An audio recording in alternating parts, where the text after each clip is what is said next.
Fala, família da Natação Criativa! Estamos presentes para mais um episódio de podcast. Agradecer muito a sua presença, que acompanha a gente pelo YouTube, pelo Spotify. Se não é assinante, assine o nosso canal, clica lá no sininho para você receber as nossas notificações. Agradecer muito para você que acompanha a gente pelo Instagram, mais de 92 mil pessoas acompanhando a gente. Para quem faz curso pela plataforma Educar, baixa o aplicativo da Swingtrack. Então, muito obrigado. E hoje o assunto é muito interessante, vamos falar sobre música e musicalidade ativa. E meu convidado de hoje é o Irá Kuhlman. Muito obrigado pela presença, Irá. Eu que agradeço, Renato. Bom dia a todos, bom dia, boa tarde, boa noite, né? Depende da hora. E para a gente iniciar nosso podcast, queria que você contasse quem é o Irá. Então, como você começou com a música, conta um pouquinho aí da sua trajetória. Bom, Renato, eu tenho a minha mãe como professora de música, né? Então veio desde infância a coisa. Aprender música foi que nem aprender a comer, né? Aprender a respirar, assim, veio normal, suave, orgânico, sem a naturalidade da coisa, né? Quando você nem sabe que está aprendendo música, assim, foi uma coisa muito, muito orgânica na vida. E então, quer dizer, veio de família e depois eu fui me interessando cada vez mais e fui entendendo que aquilo fazia parte de uma possível empreitada profissional na vida, né? E fui estudando. Comecei com piano, né? Fiz a formação técnica do instrumento de piano. Depois eu me aventurei a dar aulas em escolas e aí eu me vi numa encruzilhada ali, porque só entender o que é um instrumento não é suficiente para você dar aula para um grupo de alunos dentro de uma escola, né? Então eu fui entendendo o que eu precisava estudar. Fui fazer curso de licenciatura em educação musical. Depois eu me apaixonei pela educação musical ativa e comecei a fazer cursos de especialização em educação musical ativa. E um dos mais importantes cursos que eu fiz foi o Orff em São Francisco, e que me deu muita inspiração, muita possibilidade.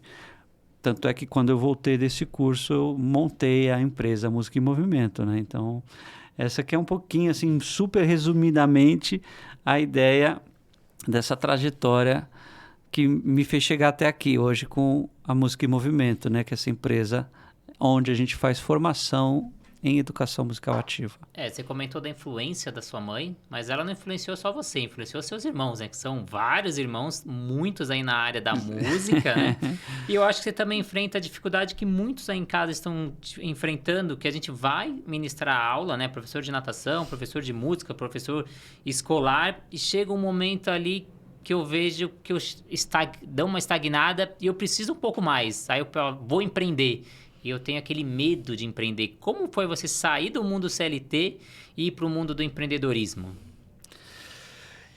Bom, houveram duas coisas assim que me deram uma empurrada, né? Um start inicial. Assim. A primeira foi a paixão mesmo por aquilo que eu tinha descoberto, que era educação musical ativa. Fiquei realmente encantado, né? Assim,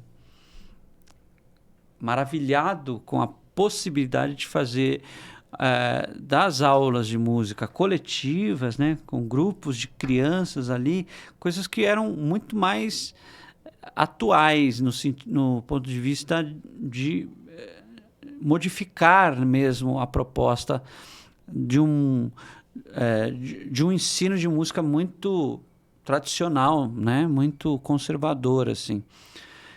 E aí a educação musical ativa me fez abrir esse olhar assim, nossa, tem muito mais do que só aquilo que a gente acredita que dá para ensinar. Então esse foi o primeiro start, assim. A própria educação musical ativa, ela já convida você a nunca fazer o mesmo, nunca ter um planinho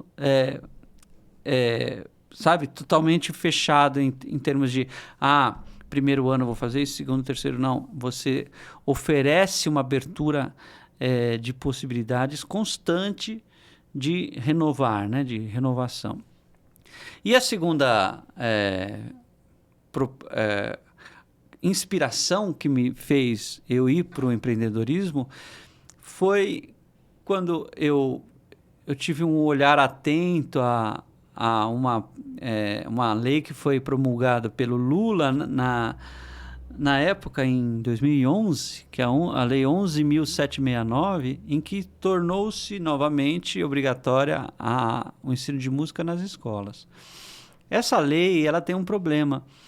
Ela é meio vaga demais. Ela pede para que os professores deem aula de música, mas não precisa ser formado em música.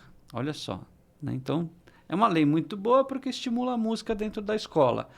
Mas é uma lei em que a gente tem um professor que tem ali apenas a motivação. Ele precisa fechar um pouco com ideias e abordagens, né? Ele precisa entender melhor essas abordagens.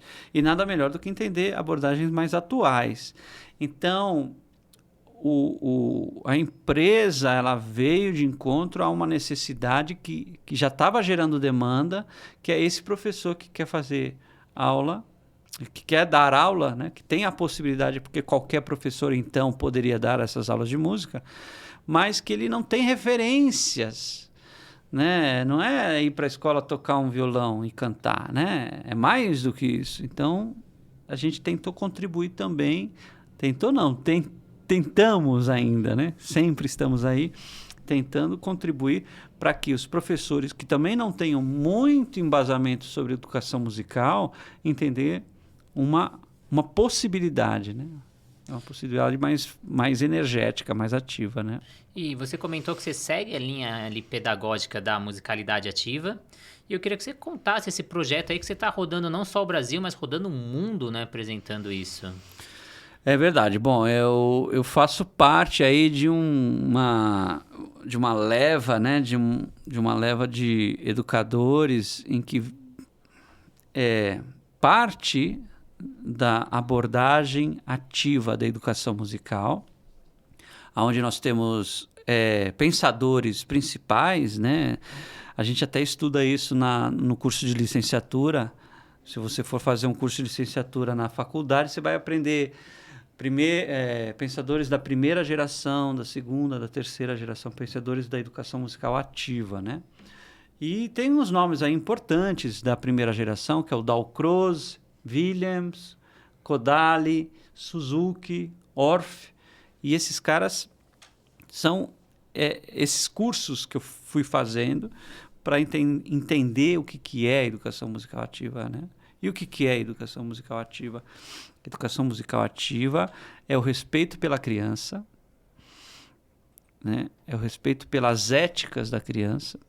A criança tem 3 éticas: jogar, mover e criar. Essas são questões fundamentais na educação ativa. A gente precisa fazer o aluno criar, mover e jogar durante o ensino. Aí você pode pensar em qualquer ensino. Não precisa ser só na música, pode ser na língua portuguesa ou na natação. Na natação já é inevitável mover, né? Mas na música é uma descoberta para muito músico a ideia de mover-se, imagina. Aonde para a criança é algo que é regra mínima você mover, né?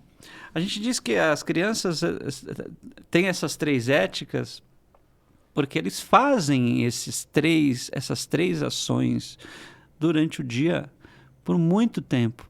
Não é exagero dizer que uma criança se move 16 horas por dia.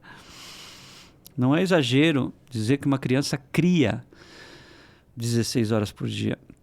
Aliás, a palavra criança vem de creare. E a palavra criação vem de creare.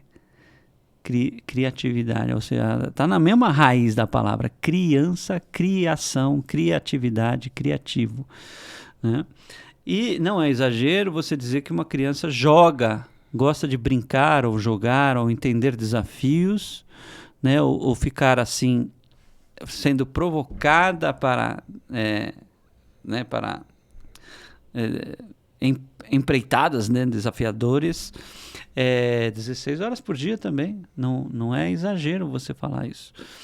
Então, e você, mais do que isso, por que eles fazem isso, né? São 3 maneiras sofisticadas de conhecer o mundo. A criatividade, né, a criação, para conhecer a mente. O mover, para conhecer o corpo. E o jogo, para conhecer a sociedade, o social, né? Então, ela usa dessas 3 ações para conhecer o mundo. O mundo mental, o mundo físico e o mundo social. Então, é muito bonito de você entender o porquê que é necessário utilizar essas ferramentas. Essa seria... Eu poderia me alongar aqui com a resposta, né, de entender o que é educação musical ativa, mas eu acho que essa é a base de entender a educação musical ativa. E segundo, que a ação musical é protagonista. Não é uma partitura a minha finalidade. A minha finalidade é fazer a estética musical acontecer. Ou seja, a ação musical acontecer. Aonde a gente, lógico, vai passar pela estética, vai passar pela ética, que são essas 3 ações da criança, e vai chegar a uma lógica, né? Vai ensinar semântica, mas não necessariamente daquele jeito, que é a bolinha, com aqueles tracinhos, sabe? Aquele ato, eu digo que é a ideia mais molecular da música, né? Aquilo lá é molécula, é cientista musical, o cara que realmente, depois de se aprofundar, vai querer aprender a ler partitura, né? Então... E essa linha pedagógica que você segue, né? Acho que quem está em casa e segue a natação criativa já está vendo a semelhança. Exatamente. É muito semelhante ao que Por a isso gente que faz. A gente bateu o santo aqui, né? Ao que a gente faz dentro da piscina. E você falou aí do jogar, né? E é o que a gente faz também na natação criativa. Utilizar os jogos dentro da piscina. Porque a criança, ninguém ensina a criança a brincar, ninguém ensina a criança a jogar, ela aprende sozinha e você nunca vai ver uma criança falar, eu tô cansado, eu não quero mais brincar, eu tô cansado, eu não quero mais esse jogo. É espontâneo, mas você vai ver a criança falando, eu não quero ir pra natação, eu não quero fazer a música, mas se a gente usa esse objeto do brincar, fica muito mais fácil. E eu queria que você falasse dos jogos como ferramenta pedagógica. Então, cara, o jogo é uma coisa fantástica, né? Eu adoro a ideia de você entender o jogo como uma coisa levada a sério, né? Então é uma coisa que você fala, não, o jogo... A palavra jogo, ela teve um problema, né, cultural, que as pessoas enfiaram na cabeça que o jogo é apenas uma ideia divertida, uma coisa... Uma coisa ócio, não né? séria. E é o contrário, muitas vezes. Quer dizer, é lógico que você precisa estudar sobre jogo para entender que jogo é uma coisa muito séria. E é uma coisa muito séria. E é nesse ponto de vista que a gente utiliza do jogo. Porque quando a gente fala, a gente usa de jogos para ensinar que a música... O cara que não tem essa noção do quanto potência tem o jogo, ele fala, não, eu trouxe meu filho aqui para se divertir, para passar tempo, né? Para passar o tempo aqui. E não é verdade. Então, por exemplo, o antropólogo Johan Huizinga, maravilhoso holandês, ele fala que o jogo é a perfeição temporária. É do jogo que nasceu cultura dos povos, né, das civilizações. Então, assim, o jogo é tão potente que é onde ele constrói culturas. E o jogo dentro da sala de aula, dentro de qualquer atividade pedagógica, ele é construtor de processo, de motivação, de concentração, de organização, de comportamento. O jogo organiza disciplina na sala de aula. Eu quero silêncio, eu não digo silêncio. Eu levanto o meu bambolê branco. Por quê? Porque o bambolê branco, ele foi colocado como convenção de que é o silêncio, né? Então, o bambolê branco, a hora que eu ergo ele lá, todo mundo já entendeu. Ixi, o professor está pedindo silêncio ali na sala. Né? Então, cria uma potência. Você fala, mas levantar um bambolê branco para cima é jogo? É jogo, porque você criou uma convenção aonde você não precisa dizer mais nada. Você alçou um bambolê branco acima da cabeça. Você tem o silêncio. Muito mais potente do que você usar uma outra simbologia, que é a própria palavra silêncio, né? Então, são significações, né? São metáforas muito potentes. Você ir dosando um processo de desenvolvimento didático a partir de motivações é altamente potente. As crianças ficam alucinadas, né? Cada vez mais ficam mais concentradas e mais interessadas em fazer o próximo passo, né? Que seria a próxima fase do jogo, né? Então, o que é o jogo? O jogo é processo, é etapas. É lógico que tem que fazer de um jeito bem feito. É por isso que a gente está aqui, né, Renato? Para ensinar em cursos de capacitação, em cursos de formação, a coisa de forma organizada, né? Porque senão também qualquer um sai e fala, então falaram que é bom usar o jogo, vou começar. Não, né? Exatamente, a gente tem que entender como é que funciona. Como é que a gente pode organizar ferramentas, como é que a gente pode organizar todo um arcabouço de sistemáticas, de processos. Aí na natação eu desconheço, mas dentro da música, quais são os grossos, né? Os temas mais fundamentais primeiro, e como é que a gente organiza essas ferramentas dentro de um jogo para que vire um jogo, mas um jogo muito sério, né? É uma coisa muito, muito importante, né?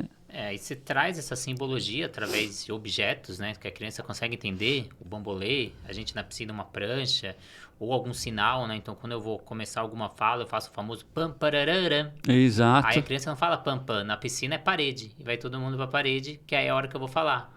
Então, são formas que você cria ali. E é engraçado que você fala, através da brincadeira e do jogo, eu crio a disciplina. Que muito acho que no jogo e na brincadeira vai virar o caos. Mas não, você tem mais controle. Ao contrário, exatamente. Porque eles sabem que eles têm que obedecer regras e através dessas regras que as crianças entendem essa convivência em grupo. Exatamente. Então, por exemplo, vou fazer aquela brincadeira famosa, polícia e ladrão. Na hora que uma criança puxa mais forte a outra vai dar um tapa, ela sabe que ela chegou no limite dela. E ela respeita porque é a brincadeira. Exatamente. Então, é onde a gente forma o ser, é onde a gente ensina as regras, ensina a sociabilização. Eu acho muito interessante essa parte de jogos. Aí você vai ter, acho que não sei se você tem o mesmo problema que muita gente ali do outro lado vai falar pra gente. Mas como eu convenço a escola, como eu convenço o pai que isso é interessante?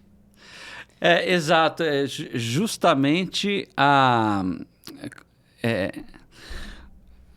abordagem, quer dizer, o conceito que se criou dentro da palavra jogo, né? É justamente esse arquétipo que foi pré-estabelecido, aonde o jogo ele virou uma coisa só de diversão. E pelo contrário, o jogo ele tem qualidades mais significativas para a gente organizar conteúdo, né? Conteúdo. Até porque é por esse caminho que a criança quer aprender. Se é ética dela jogar, a gente tem que usar do jogo. Se você só usa da seriedade para dar aula, a seriedade ela ainda está muito distante do universo da criança, a seriedade, né? Então você de forma precoce tenta deixar a criança adulta, adultizá-la, se é que existe essa palavra, mas a capacidade do discurso, né? E só do abstratismo e da fala, isso que foi contagiado à escola. Isso que é o que teria que ser trocado, né? Pela ideia do jogo. O problema é justamente a impressão que foi colocada com o termo jogo. Mas eu gosto de usar outras palavras que possam, às vezes, trazer uma importância maior, seja para as escolas ou para os pais, sobre a qualidade da aula. Então, eu gosto muito de falar assim, a estética da aprendizagem. A estética da aprendizagem, por exemplo. E nela a gente coloca elementos de jogo, né? Quer dizer, então fica mais bonito de você falar e tal. Então você vai usar a ética das crianças, né? Opa, né? Já fica outra coisa. Não, porque é importante e fundamental você estar dentro do universo das crianças. A ética da criança, dentro da ética das crianças, a gente usa de jogos. Usa de jogos como recurso para atingi-la, para aproximar ela daqueles elementos, né? Então, é importante a gente deixar claro,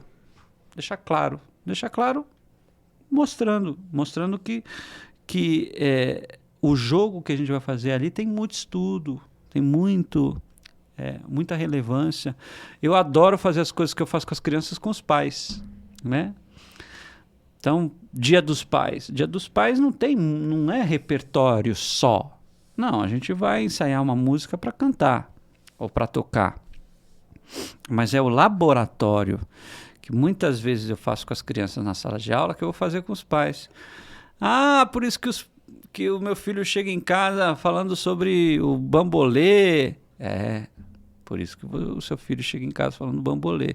Ele não está só se divertindo com o bambolê, ele está fazendo uma investigação musical. Os bambolês são os botões que vão ligar e desligar os sons, né? Mas por que eu usei ali o bambolê? Porque está muito próximo do universo da criança. Está ético, né? Estou sendo ético com eles.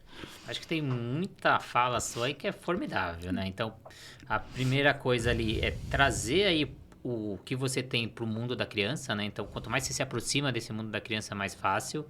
Essas palavras fortes que a gente usa, que às vezes a gente tem um pouco de preconceito de tanto utilizar ela, que nem a gente vai falar reunião. Vou fazer uma reunião com você, ninguém quer fazer reunião. Mas vamos ter um bate-papo? Aí já é diferente. Que nem eu brinco nas minhas aulas, sempre que eu vou dar um exercício para natação infantil, eu não falo o próximo exercício, agora esse exercício, eu falo a brincadeira agora que já é conotação diferente. Na hora que a criança ouve brincadeira, ela já prende a atenção dela, né? Fala, vamos lá, agora a brincadeira é assim.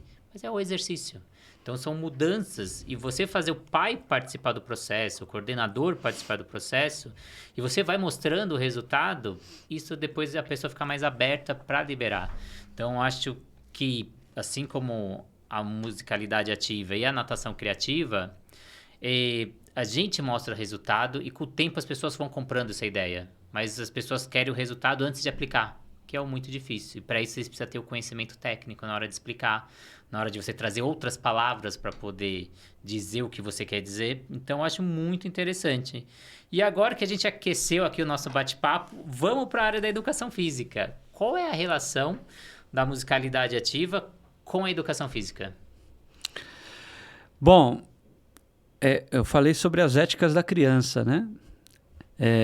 E uma delas é mover e a outra é jogar. Quer dizer, olha só, e 2/3 pelo menos dessas éticas, se a gente não considerar que criação também não seja também um protagonista dentro da educação física, quem olha de longe talvez não veja tanto a criatividade, né? Mas a criatividade em você solucionar um problema de passe de bola, né? De um aluno para o outro, você também está sendo criativo, né? A criatividade fez dos maiores jogadores as referências nos seus esportes, né?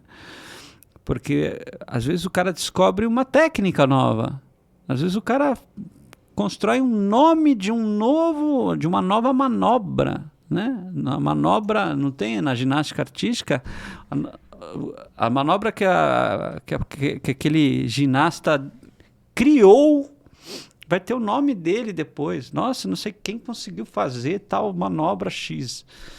E tem o nome da pessoa que inventou aquela manobra. Então, assim, tem muito também da criatividade para solucionar justamente problemas, né?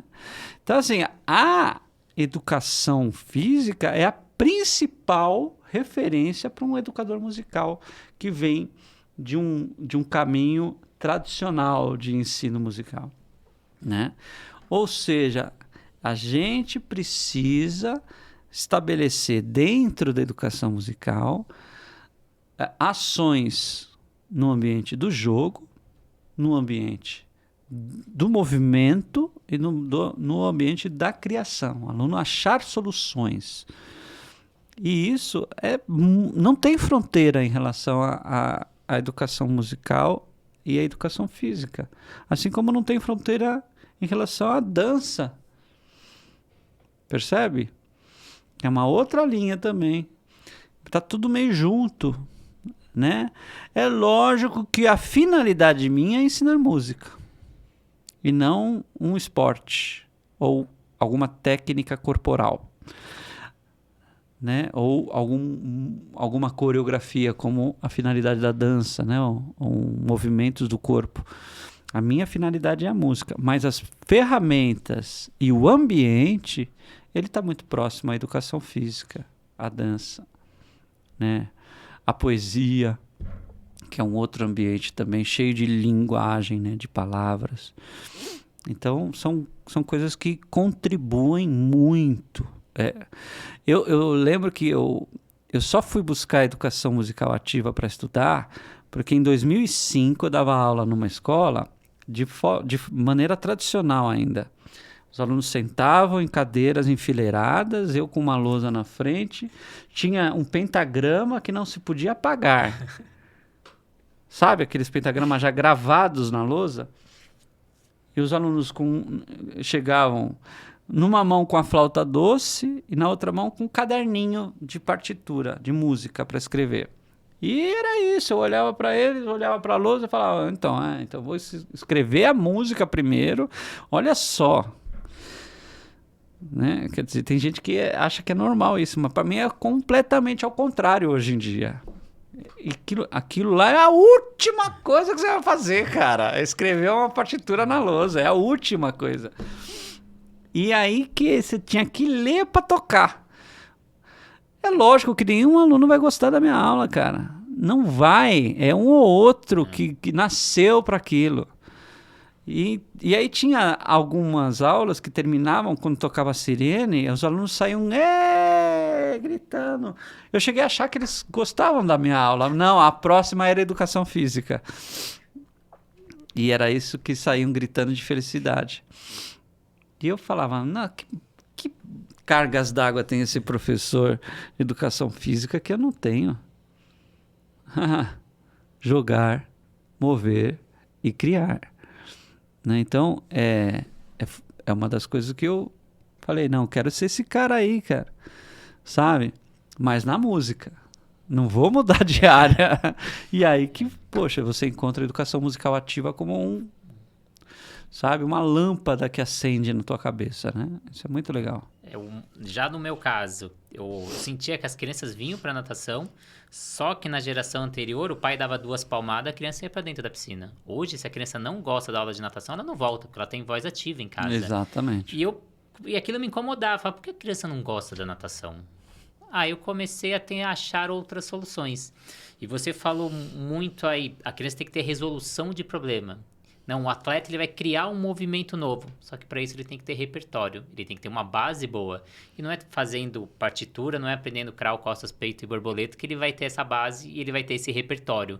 Pelo contrário, ele vai estar muito direcionado, né? A gente vai refinar muito o movimento e ele não vai ter essa base para poder sair do convencional, que é aí que você começa a ter seu diferencial. Assim como você teve o seu diferencial na educação da musical ativa, eu tive o meu diferencial na natação criativa. Mas aí, se a gente vier para a piscina, o que eu consigo trazer da piscina aí, da educação aí musical ativa diferente do que vem sendo feito hoje por algumas pessoas, que é só cantar música e a criança responde a essa música, eu condiciono através da música. O que mais eu posso utilizar da música dentro da piscina? Bom, você falou uma coisa que só é interessante a gente destacar, que é pela experiência que a gente chega ao repertório, né? Eu digo que educação musical ativa é experiência e o repertório é uma consequência. Então, está super afinado essa tua ideia também de trazer experiências e colocando ingredientes para o aluno explorar, para que ele depois vá aprender os nados fechados, né? Mas o principal, por enquanto, é ele explorar um ambiente aquático que é totalmente novo, né? Que é onde tem o logo, né? Que o meu logo da natação criativa é um quebra-cabeça. Que você une uma peça, une a outra, une a outra. Olha só. Que você dá o conteúdo total. Se você vê de fora, parece só um splash. Mas não, eu tenho vários aprendizados para chegar nesse splash. Várias conexões para a água vir na abraçada e fazer esse movimento de o colorido splash. É o jogo, sim, a brincadeira. Exato, a ludicidade. Muito bom. Eu acho que a gente consegue somar mais do que apenas ter... Porque, veja só, quando você faz músicas onde você tem uma mensagem que vai dizer o que deve fazer, você tem mais poesia do que música, não é verdade? Você tem é mais potente a ideia da mensagem de um texto do que uma música em si. Então, qual que é a questão quando a gente relaciona esse tipo de proposta com a natação? De fazer músicas que tenham ali comandos ou mensagens que vão fazer você se relacionar àquilo que você tem que fazer na prática corporal. Você não tem música exatamente, você tem poesia, você tem um discurso, um comando. E muitas vezes você cai num ambiente, eu chamo de Xuxa, né? Nada contra a Xuxa, mas vira uma coisa estilizada, pasteurizada, vira uma coisa formatadinha. Eu vou fazer essa música que vai me dar a seguinte finalidade de ações e que legal. E aí próxima. Então, temos que tomar um cuidado para a gente não tender a ficar uma coisa muito estilizada, muito brega. Fica meio brega, saca? Você não pode pensar que você está fazendo música dentro da piscina se você só fizer isso, né? Ou quando você propõe uma coisa dessa, você tem que propor coisas que você permite, por exemplo, que o aluno dê voz também. Não, e agora a gente vai fazer... Aí um aluno pode falar tal coisa. E você vai, vamos fazer tal coisa, não sei o quê. Então, por quê? Porque você já abriu para a criatividade. Então não é um repertório, uma atividade que você vai fazer com discurso fechado. Não, você tem que ter ele aberto para o aluno também ter voz, ter criatividade junto. Aí eu já acho mais saudável. Entendeu? Do que ser uma música formatadinha, fechadinha, tal. É isso aqui, você faz isso. Não. Procura abrir para que o aluno também interaja com um discurso, com comandos, com ideias. Fica mais ético. Tá? Por isso que a gente chama de éticas da criança. Bom, a parte disso, que é um discurso onde você vincula ações linguísticas a atividades corporais, a gente consegue fazer muita música dentro da piscina. Consegue fazer utilizando instrumentos que podem ir à água. Então você tem tubos, você tem flautas, você tem, não digo as flautas de madeira, mas tem flautas de resina, você tem apitos, uma série de materiais que você consegue jogar dentro da água, explorar ele lá dentro da água, né? E fazer com que aquilo vire um laboratório. Então, por exemplo, só os tubos coloridos, que são chamados de boom whackers, e que a gente bate eles na nossa perna para tirar o som, eles podem ir para a piscina. Você bate ele na superfície da água, você também consegue tirar som. Ele desafina um pouco, mas você consegue tirar som. Se você põe a tampinha, que é um oitavador, você não desafina o tubo. Você consegue bater ele, porque aí não vai entrar água na hora que você bate o tubo, né? Você tem a tampinha. E o som sai pelo outro lado, então você tem já a nota real do tubo. Se você consegue bater com uma baqueta um tubo na vertical, que ele vai entrando e saindo, por exemplo, aqui estou falando dos tubos porque é uma coisa que eu explorei na piscina. Você vê o tubo mudando de nota, porque quanto mais água ou menos água dentro do tubo, a afinação dele vai mudar. Se você enfia o tubo com força na vertical dentro da água e ele tem tampinha, a tampinha sai voando. Então, assim, vira um ambiente de exploração com materiais que você vincula ao efeito físico que vai dar desse material na água, né? Então, e é muito legal, porque aí você pode criar padrões de sequências em ostinato. O que é o ostinato? O ostinato é uma sequência rítmica que se repete. E cada grupo de alunos ou cada criança em si vai criar um padrão rítmico e você vai somando os padrões rítmicos a montar uma pequena sinfonia dentro da água, por exemplo. Sim.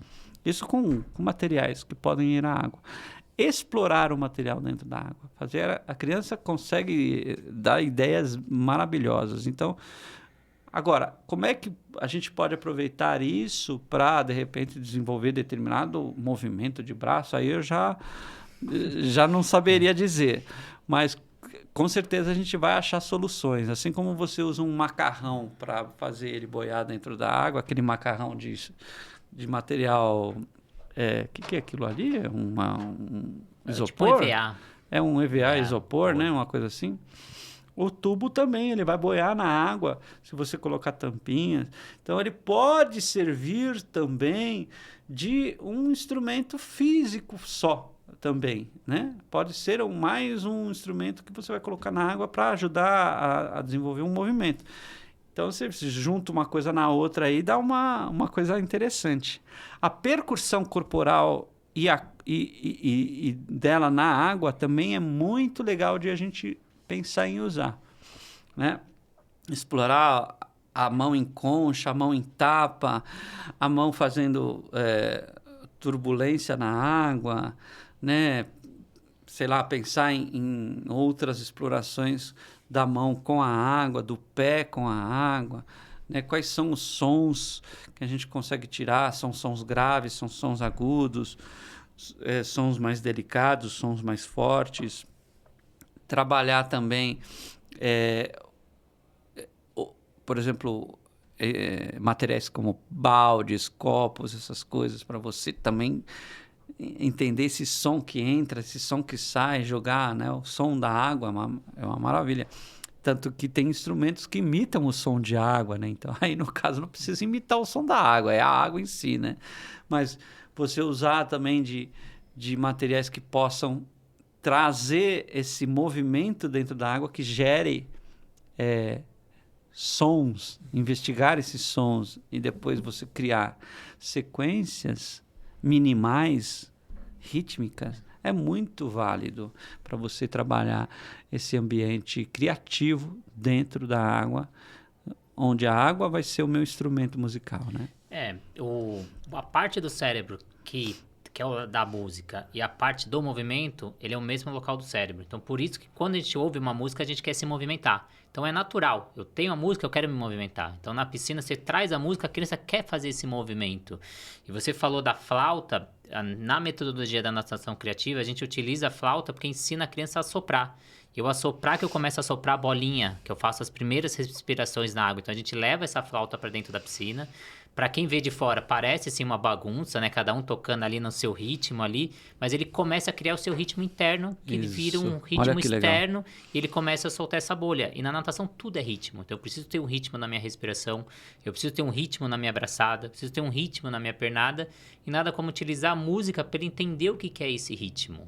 Então, às vezes, você colocar uma música para ele ter que nadar naquele ritmo, ou fazer os alunos tocarem algum instrumento. Então, os tubos que você falou, então duas crianças ali tocam o tubo e a criança outra tem que nadar naquele ritmo. Então, eles modificam o ritmo, que vai ser engraçado para a criança fazer, a criança nadar mais rápido, fazer o outro nadar mais devagar. Mas ele está entendendo o que é o ritmo. Ele vai nadar no ritmo. Então, olha quanta coisa que dá para te trazer para dentro da piscina utilizando. E eu deixo aí para quem está de casa um desafio para entrar nas suas redes sociais e ver o que é esse tubo, porque ele é muito rico, né? Então, quais são as redes sociais aí para o pessoal achar esse tubo que você falou tanto? Bom, se entrar no meu Instagram, música _ movimento, né? Música e movimento, você já vai ter ali, volta e meia, todos os vídeos que estariam ali na grade do feed. Volta e meia eu vou estar falando do tubo, né? Assim como os bambolês também. Esses tubos, eles são muito legais, porque eles são 100% higienizáveis. Então, na pandemia, eles foram uma febre, assim, quando estava voltando, sabe? Toda a escola queria comprar, por quê? Porque não podia soprar flauta, não podia cantar, né? Cantar com máscara, soprar flauta como? Se tem uma máscara. Então, os tubos foram a sensação, porque aí você higieniza, passa para os alunos batem os tubos, tocam os tubos, depois volta a higienizar. E eles são 100% à prova d'água, vamos dizer assim, né? Que eles podem estar dentro da piscina, ou dentro de uma banheira, ou levar para o chuveiro, cantar no chuveiro. É muito, muito gostoso, porque ele não vai estragar na água, né? E eles, sobretudo, têm 3/8 de tessitura. Então, você tem 32 tamanhos de tubos diferentes, onde você tem aí uma boa extensão melódica, né? E para cada tubo você tem uma cor. Aliás, para cada nota você tem uma cor que identifica o tubo, né? Então, por exemplo, isso aqui é o Fá sustenido, né? Aquele rosa ali é a nota Si. Cada cor é uma nota definida. Então fica muito gostoso também trabalhar, porque você não fala mais nome de nota, você fala nome de cor. E a gente pode usar esse tubo também como material, como uma prancha, como um espaguete. Então, ele pode aprender o som e ao mesmo tempo você associar esse som ao nado. Então, sempre que você tocar esse som, você vai nadar crawl. Sempre que você nadar esse som, você vai nadar costa. Isso. Viajar como que você quiser aí na ideia. E a gente já está viajando, já está criando uma aula e ao mesmo tempo ele está tendo um aprendizado musical que, além da parte musical, está interligado com a parte motora. Então, quando ele tem um avanço intelectual, ele vai ter um avanço motor e vice-versa. Então, isso é muito importante a gente fazer essas duas associações. Mas acho que aqui eu já vou viajando. Se a gente pensar nesses tubos aqui, o que dá pra gente fazer dentro da água. Mas, Ira, pena que o tempo é curto, mas pra gente fechando... Nossa, já acabou? E a gente não achando que tudo é a mil maravilha do mundo, conta um perrengue que você já passou dando aula, dando curso, porque quem tá aí do outro lado também passa os perrengues da vida, que não é só a mil maravilha do mundo da aula, né? Nem fala. Eu acho que a própria transformação minha foi em função de perrengues, de crises, assim. Eu cheguei a realmente ter crise existencial, assim, profissional, né?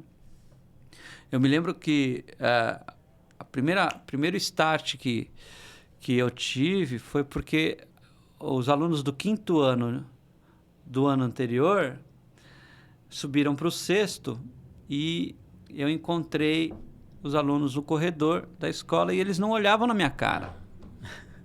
Isso é chocante, né, para um professor.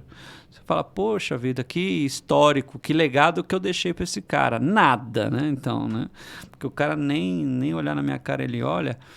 Então eu percebia que a minha aula era muito ruim. Era muito ruim. E depois disso, se dedica, estuda, faz cursos de formação, começa a criar o seu material, começa a achar a sua identidade.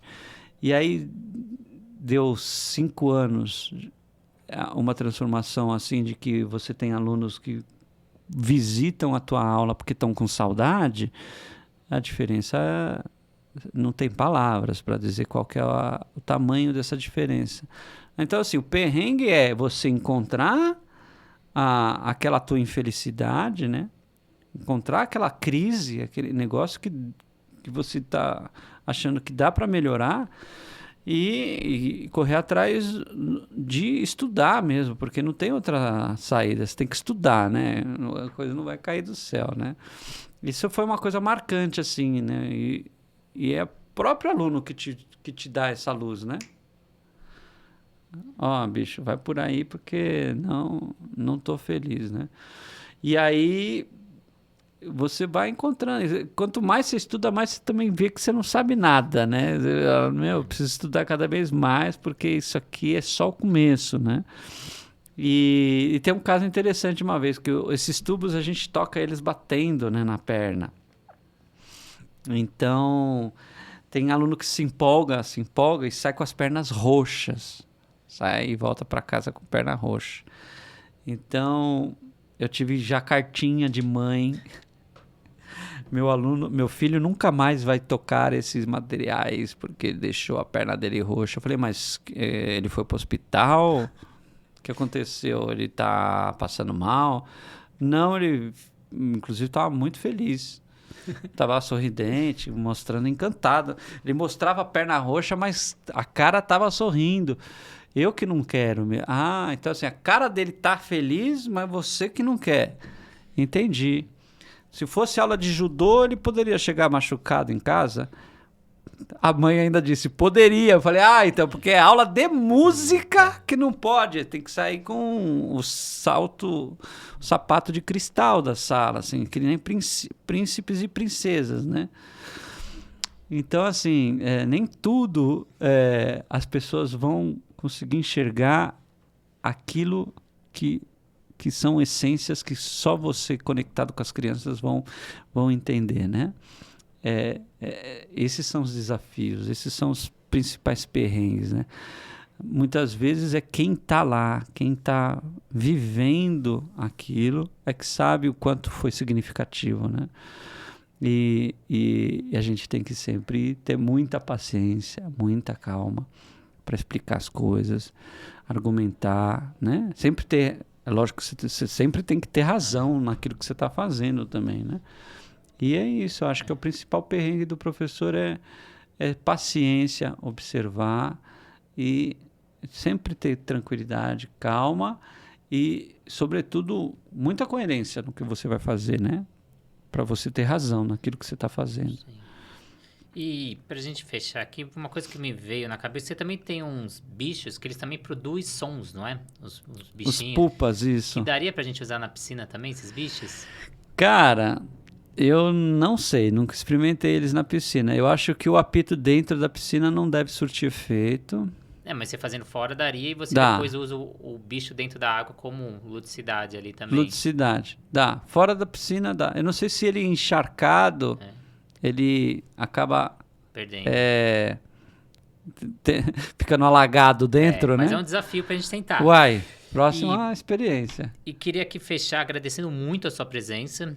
Você não sabe, mas você foi muita inspiração para mim nessa minha mudança de carreira, porque eu acompanho você desde o começo ali nessa sua trajetória saindo, conheço vários passos que você deu, tem uma história ali que você tinha um rapaz que intermediava os materiais que vinha da China, né? Isso. E você vai direto para a China sem falar chinês e consegue trazer um container com esses objetos que é o que você utiliza hoje. Então tem muita história legal. Tem. Daria para fazer mais uns 2 podcasts aí, pelo menos. Mas queria agradecer sua presença e para finalizar, queria que você deixasse ali suas redes para quem quer fazer curso com você, fazer curso na área da educação física. Como que a pessoa te procura? É pelo Instagram mesmo? Então, só dá fazer uma... Né, não é curso na área da educação física, né? Na área da educação musical ativa. Mas o educador físico, sim. Qualquer professor de educação física... E olha, eu vou falar, hein? Tem professor de educação física que é mais musical que muita gente que está saindo da licenciatura. pode fazer o curso que vai entender totalmente como funciona a educação musical ativa, né? As práticas, botar o ritmo em questão, entender o que está fazendo em termos de ritmo, entender movimento melódico. São as coisas macro, né? A gente, inclusive, fala que tem que ensinar a música do macro para o micro na educação musical ativa. Pode fazer o curso tranquilamente. Professores que não entendam nada sobre música estão capacitados já para fazer o curso, tá? Música em Movimento, esse é o nome do site. Você também pode achar a página no Facebook por esse nome, a página no Instagram por esse nome. No Instagram eu estou mais ativo ultimamente. Temos o canal no YouTube. O canal no YouTube, infelizmente, eu não consegui o nome Música em Movimento. Ficou Música Movimento, sem o E. Que já tem um canal no YouTube, Música e Movimento. Então, no YouTube é Música Movimento. E, enfim, por lá você também acha meus contatos, meu e-mail, meu WhatsApp também. Dá para entrar em contato e a gente conversar mais sobre o assunto. Muito obrigado. No final, deixar aqui para você assinar a nossa camiseta como parte ali do compartilhamento de conhecimento que forma o todo. Tem que achar um espacinho. Mas muito obrigado mesmo, Ira. Para quem está aí em casa, acompanhe a gente pelas redes sociais. É muito importante aí que você assine aí o YouTube, siga a gente, para a gente conseguir trazer mais conteúdo. Deixe nos comentários qualquer dúvida que você tenha, qualquer pergunta para o Ira que a gente encaminha. Então, muito obrigado mesmo a mais esse episódio, a mais esse programa. Eu agradeço pelo convite, Renato, e fico à disposição para os próximos aí. Abraço, até a próxima. Valeu, até. Obrigadão.